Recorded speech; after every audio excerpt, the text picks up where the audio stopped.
S'il faut en croire des restaurateurs, des propriétaires que vous avez entendus dans l'ouverture, des propriétaires de gym, les attentes sont modestes en vue de l'annonce de demain du premier ministre concernant la COVID. Bon, Pierre-Alexandre, il va préciser à 17 h ce qu'il adviendra des zones rouges comme nos régions ici, là.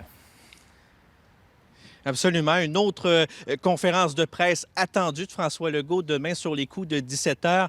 Bruno, le premier ministre devrait justement nous laisser savoir, nous faire savoir à quoi on peut s'attendre pour les prochaines semaines, probablement jusqu'à la mi-mars, jusqu'à après la semaine de relâche. Mais vous savez, les directions de santé publique régionales au cours des dernières heures ont déjà mis la table pour que dans nos régions, il y ait un prolongement des restrictions en zone rouge. Ça veut dire ça, un prolongement, encore une fois, du couvre-feu jusqu'à 20 h. Et vous savez, ça, c'est durement accueilli parce qu'on ne sait pas vraiment à quoi s'attendre, sur quel pied danser du côté, justement, des restaurateurs et des propriétaires de gym. Les espoirs de voir les restaurants ouverts à compter du 22 février à Québec s'amenuisent et le moral est au plus bas. On est très consternés, mais c'est décourageant pour tout le monde. Puis quand on regarde un petit peu en fin de semaine, le monde qu'il y avait dans les centres commerciaux, c'est pratiquement aberrant de ne pas pouvoir asseoir 2 personnes à une table. Un coup dur pour les employés aussi qui se sentent dans le néant. J'ai un peu l'impression qu'on se joue de nous. C'est pas un manque de respect, mais on est proche, on commence à se préparer.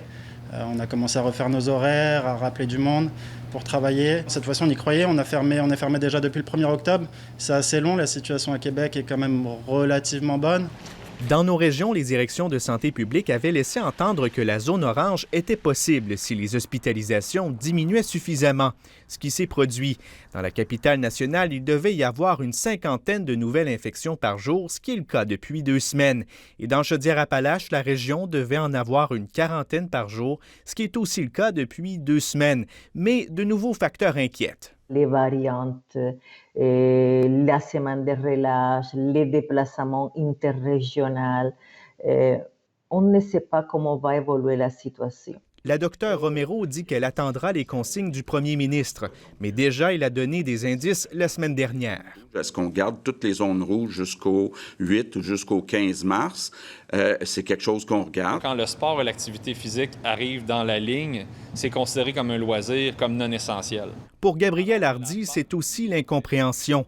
Le propriétaire de gym a du mal à voir ce qu'il faudra pour qu'il puisse enfin ouvrir. C'est des décisions qui sont basées sur des prévisionnels possibles, sur des statistiques, sur la peur aussi de revivre des événements comme on a vécu au mois de janvier, au début janvier, avec le temps des fêtes. Dans le contexte, l'entrepreneur ne s'attend pas à recevoir des clients de sitôt. Début avril, mi-avril, ça serait dans les prévisions. Le gym de Gabriel Hardy aura été fermé presque 9 mois au cours de la dernière année.